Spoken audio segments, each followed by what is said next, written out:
Finalmente saiu! Bem-vindo, bem-vinda à minha lista de melhores quadrinhos de 2019.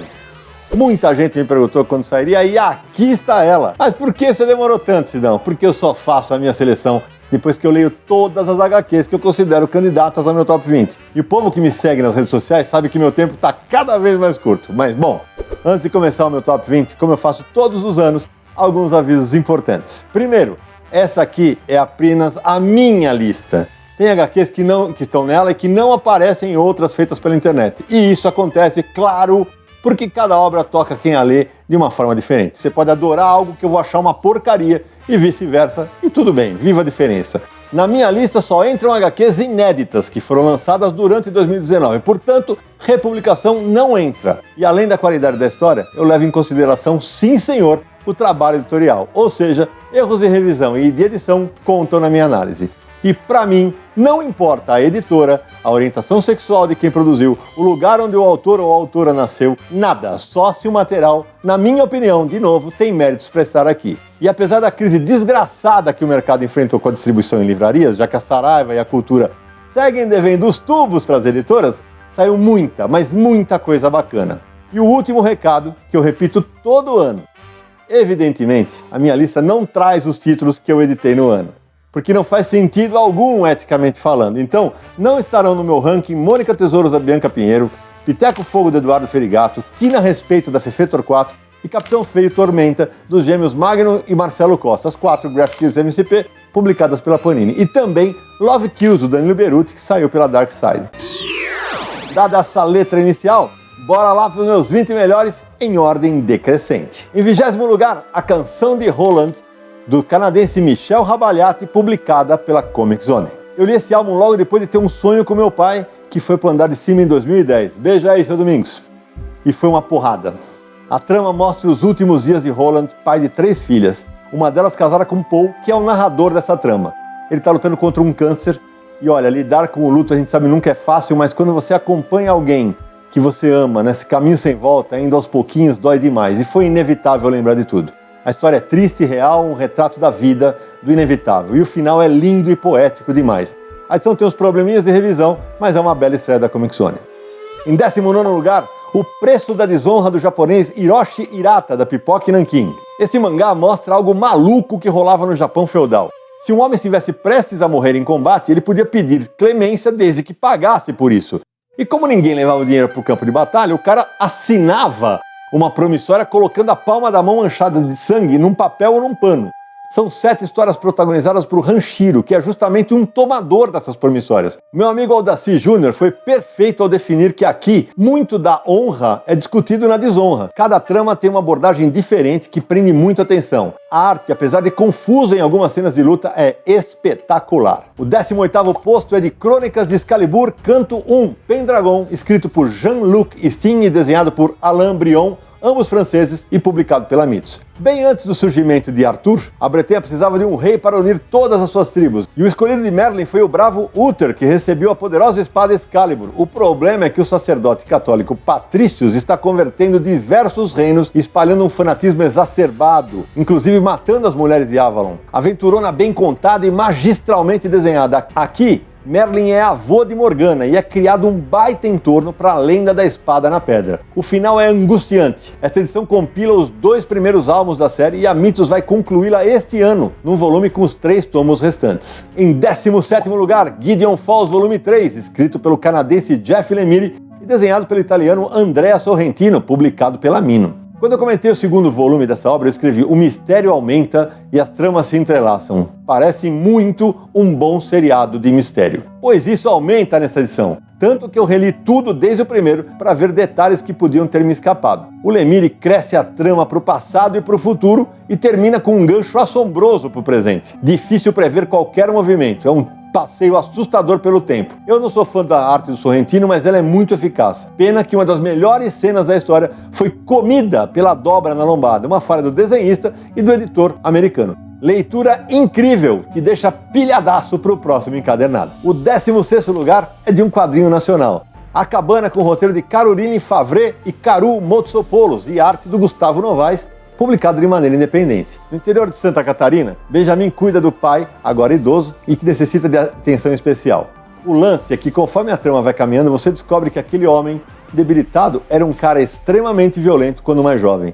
Isso deixou marcas em toda a família, marcas físicas e emocionais. Esta ótima HQ nacional aborda a violência doméstica, loucura e vingança de uma forma intrigante e com uma arte bastante competente. Terror psicológico dos bons. Outro ponto positivo, como falei no Confins do Universo dos destaques de 2019, é a capa. Poderosa e muito instigante. Olho na Caroline, na Caru e no Gustavo Novaes. O 15º posto é de Redenção, escrito por Carlos Stefan e desenhado por Pedro Mauro e publicado de maneira independente. A trilogia do pistoleiro que resgatou o gênero faroeste no quadrinho nacional em grande estilo chega ao final. Assim como aconteceu em Gatilho e Legado, o roteiro do Carlos Stefan entrega uma pegada bem cinematográfica, mas longe daquele esquema de mocinho bandido, e tudo com uma arte magnífica do Pedro Mauro. A exemplo dos álbuns anteriores, Redenção foi um sucesso gigante na CCXP. Vale também ressaltar a belíssima capa. Para mim, o único problema, que é algo compreensível, é que para entender a trama, o leitor precisa ter lido os 2 primeiros, mas um textinho com o anteriormente talvez amenizasse essa sensação. O 14º posto é de duplo eu, das francesas Navi, que é a roteirista, e Audrey Laney, a desenhista, e foi lançado pela Nemo. Esta HQ biográfica mostra que Navi pesava o dobro do seu IMC, o Índice de Massa Corporal. Assim, ela criou uma espécie de duplo dela, que vira a vilã da história. E aí, a obra vai falando de desilusões, mentiras, expectativas e até da vontade de matar essa outra. Mas como você vai fazer isso sem morrer? Um prato cheio para psiquiatras e psicólogos. A arte da Audrey Laney surpreende por ser sua primeira HQ, mas a experiência dela em animação deu um total domínio de narrativa para a moça. A sinceridade do roteiro da Navi comove e eu quero ressaltar o belo trabalho da Nemo na recomposição das palavras em português que no original estavam desenhadas em meio ao cenário. O 13º lugar vai para Deadwood Dick, com o roteiro de Michele Maziero e desenhos de Corrado Mastantuono, ambos italianos, material publicado pela Panini.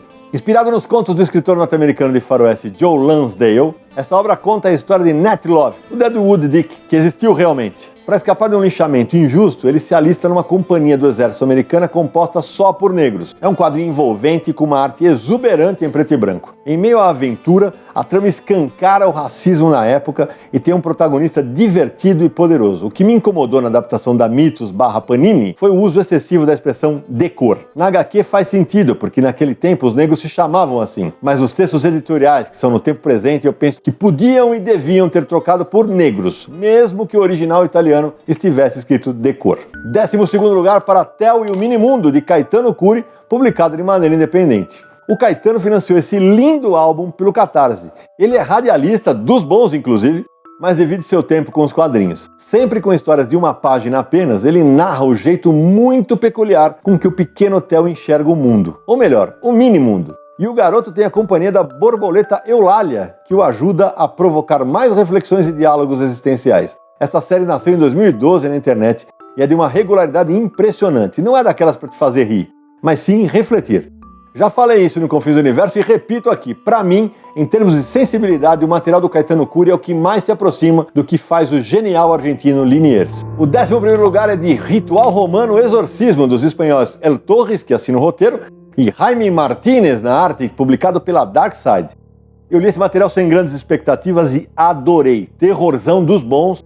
Traz um conto poderoso sobre um padre que foi quase excomungado e é chamado de volta para praticar um exorcismo pesadíssimo no Vaticano. É um verdadeiro sai-capeta, só que a trama que o envolve é contundente, pois aborda problemas na Igreja Católica sobre os quais estamos cansados de ouvir, como corrupção de valores e de menores. O que impressiona é a coincidência extrema do roteiro e da arte. Sem dar spoiler, só digo que a obra foi feita antes da troca do Papa Bento XVI pelo Papa Francisco. Arte competente, alguns vacilos de revisão, não curto tanto a capa porque não parece muito o quadrinho e eu senti falta de uma biografia dos autores. Então bora lá pro Top 10. Em 10º lugar, Janine, do francês Mathias Picard, publicado pela Veneta.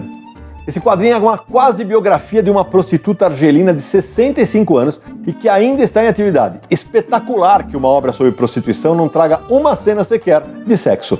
A maneira como o autor retrata seu processo de investigação e até as dúvidas dele sobre a veracidade de alguns depoimentos da protagonista dão um sabor especial para a trama. Os desenhos não são tão virtuosos, mas funcionam muito bem. Janine é uma grande HQ sobre uma prostituta justamente por não ter putaria e mostrar que as mulheres que exercem essa profissão são, antes de tudo, seres humanos e merecem respeito. Tanto que a Janine está sempre querendo falar dos seus feitos como cidadã, e olha, não foram poucos. Em nono lugar, Black Hammer, Era da Destruição, escrito pelo canadense Jeff Lemire e ilustrado pelo inglês Dean Ormiston, publicado pela Intrínseca.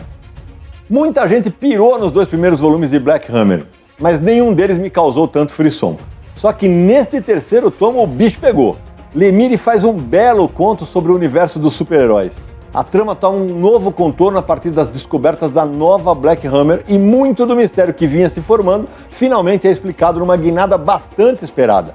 O autor já vinha parodiando vários personagens famosos e mesmo que não seja nada de inédito, ele prende o leitor e dosa muito bem o ritmo do enredo, a ponto de te deixar na pilha pelo próximo volume. Um bom trabalho da Intrínseca, mas nos extras eu estranhei o uso da palavra croquis em vez de layout ou esboço. Em oitavo lugar, Saga Volume 9, escrito pelo norte-americano Brian K. Vaughan e desenhado pela canadense Fiona Staples, publicado pela Devir. Neste volume, a versão nacional alcançou a norte-americana porque seus autores resolveram dar um tempo. Só que eles fizeram isso de forma espetacular. Para começar, não se deixe enganar pela capa feliz da edição. O Vaughan não tem pena dos leitores e a trama traz de tudo.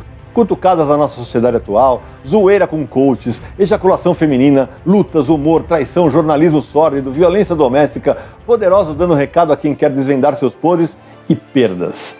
A arte da Fiona Staples está linda e te faz virar as páginas num ritmo frenético. Saga é um novelão intergaláctico dos bons. E eu sou um dos caras que aguarda ansioso pelos próximos capítulos. Na sétima colocação, Mr. No Revolução, Vietnã, escrito pelo italiano Michele Masiero com arte de seu compatriota Matteo Cremona e publicado pela Panini. Olha, eu nunca curti o Mr. No, mas esta recente abordagem mais adulta do selo Audate da Bonelli virou o jogo. Aqui o jovem Jerry Drake é convocado para lutar no Vietnã, bem antes dele se exilar na Amazônia. Uma trama adulta que questiona o governo dos Estados Unidos e seus métodos e dá uma origem bacana ao protagonista, que é mostrado fumando maconha e até se apaixonando por uma viciada. A sacada para o seu apelido é ótima. Além disso, é claro, mostra o caos que foi a Guerra do Vietnã e com desenhos muito bonitos. É uma porta de entrada bacana para conhecer o personagem. Este volume traz as 2 primeiras edições italianas, fechando o arco Vietnã. O próximo sai agora em 2020 e se chama Califórnia. E a edição tem um baita texto complementar no final. Bom trabalho da Panini. A sexta colocação é de Malvados, de André Dahmer, publicado pela Quadrinhos na Companhia. O texto da quarta capa desse álbum traz a seguinte frase: o autor arremessa o otimismo tolo e o auto-engano para longe, entregando aos leitores uma visão ácida, desencantada e cheia de humor da realidade. E ela é perfeita, essa frase. Porque o Dahmer zoa com tudo. Redes sociais, casamento, política, sexo, drogas, arte, Deus, depressão, meio ambiente, tudo mesmo. Eu não ri em momento algum, mas fui atingido pelo incômodo da verdade que foi jogada na minha cara várias vezes. O desenho dele está muito longe de chamar a atenção, mas o texto do Dahmer faz o leitor sentir o golpe. Malvados faz graça, ou não, com as desgraças do nosso dia a dia. E o André Dahmer é desgraçadamente bom no que faz. O quinto lugar é de Solitário, do francês Chaboté, lançado pela Pipoca e Nanquim. Bom, eu adoro o trabalho do Chaboté, tanto que eu fui o primeiro a resenhar suas obras antes mesmo delas chegarem aqui pela Pipoca e Nanquim. Nesse álbum, usando pouquíssimo texto, ele conta a misteriosa história de um homem que vive recluso numa ilhota que abriga um farol. Só que o ajudante do barco que leva mantimentos para o local de tempos em tempos fica curioso em saber mais sobre aquele estranho morador e a partir daí se desenvolve uma trama surpreendente e emocionante que envolve o leitor. Tem humor, tem angústia, tem drama, tem desejos, tem descobertas. Tudo num lindo traço em preto e branco, mais uma HQ marcante desse talentoso autor francês. O quarto lugar é de Luzes de Niterói, do Marcelo Quintanilha, lançado pela Veneta. A história se passa nos anos 1950 e é inspirada no pai de Quintanilha, que jogou futebol no Manufatora Atlético Clube, um time operário do bairro Barreto, em Niterói. Elcio é um inconsequente e promissor back direito e seu amigo Noel tem uma severa deformidade física. Os dois saem para uma pescaria e acabam arriscando a vida. O Quintanilha transforma coisas que seriam banais nas mãos de outros autores em plots envolventes. Além disso, ele desenha gente de verdade, com os rostos diferentes entre si. Mas o mais legal para mim é como ele molda o tempo nas obras dele. 2 cenas do álbum traduzem bem isso, uma no mergulho e outra num barco. Luzes de Niterói tem drama, ação, mistério, futebol e até sexo, mas é também sobre preconceito e amizade. Um golaço. O terceiro lugar de Minha Coisa Favorita é Monstro, da norte-americana Emile Ferris, publicado pela Quadrinhos na Companhia. A história se passa em Chicago nos anos 1960 e é contada por Karen Hayes, que tem 10 anos e é fanática por histórias de terror. Por isso, ela se representa como uma lobismoça. A história parece um diário feito com canetas esferográficas e com direito às linhas de cada página. As páginas são um desbunde, e o impressionante é que a autora contraiu uma infecção oriunda do vírus do Nilo Ocidental e ficou paralisada da cintura para baixo. Perdeu a fala e os movimentos do seu braço direito. Foram 5 anos para concluir as mais de 400 páginas. O roteiro é envolvente, apesar de, às vezes, perder um pouquinho o ritmo. Rola um assassinato no prédio de Karen e, enquanto ela tenta desvendá-lo, a trama aborda relações abusivas, mistério, bullying, homossexualidade, crimes diversos e, claro, monstros. A obra foi rejeitada por 48 editoras antes de sair nos Estados Unidos pela Fantagraphics Books. E depois ganhou prêmios como o Eisner e o Festival de Angoulême. A edição nacional é quase impecável, só tem um errinho de revisão. E merece destaque o trabalho espetacular e meticuloso de Américo Freiria, ao recompor as letras nas artes para o português. O posto número 2 é de O Dia de Julho, do norte-americano Gilbert Hernandez, publicado pela Nemo. Esta HQ envolvente narra os 100 anos de vida do protagonista, sem um recordatório sequer que indique a passagem do tempo.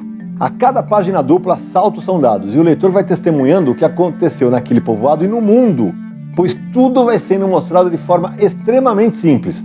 Ao mesmo tempo, como disseram meus amigos Charles Lucena e Aldacir Jr., por causa dessa narrativa, que é bastante peculiar, você vai lendo e tentando adivinhar em que época que se passa esta ou aquela cena para montar o quebra-cabeça que é a vida do Júlio.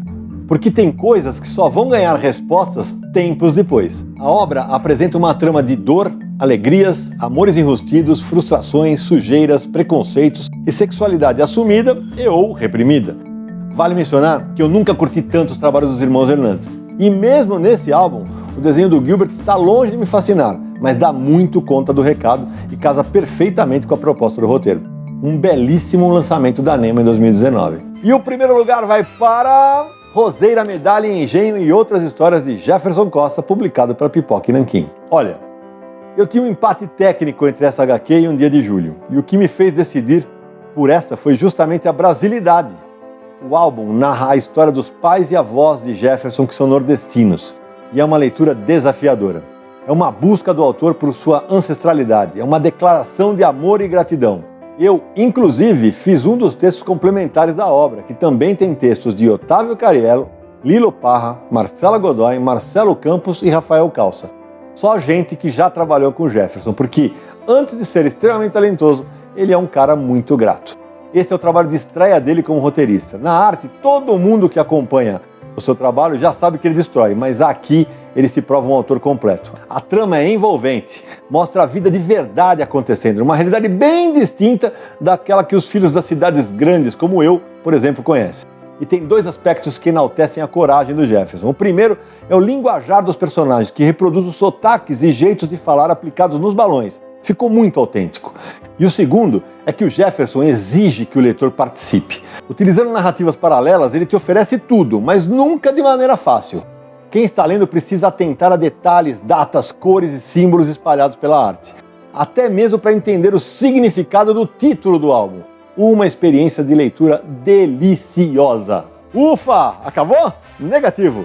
Porque, como sempre, além do meu top 20, eu separei algumas HQs que, pra mim, merecem menção honrosa. Então, confira a seguir, mas agora sem qualquer ordem de classificação. Primeiro as HQs independentes. A Última Flecha, com texto de Emerson Medina e arte de Romas Mascarenhas. Os Olhos de Bartô, de Orlandelli. O Cramulhão e o Desencarnado, com roteiro de Lilo Parra e arte de Gilmar. Como Fazer Amigos e Enfrentar Fantasmas, escrito por Eric Peleias e desenhado por Gustavo Borges. Korenstein, volume 2, Como Faz Pra Parar, da Cora Ottoni. Roro, A Floresta dos Esquecidos, do Fábio Koala. Eventos Semi-Apocalípticos, Gabriela, do Yoshi Itisse. E O Último Assalto, escrito por Daniel Esteves e desenhado por Alex Rodrigues. Da Figura, Tanca, do mestre italiano Sergio Topi. Como é bom ver material dele por aqui. Da Veneta, Squeak the Mouse, do italiano Massimo Mattioli. E Spinning, da Tilly Walden.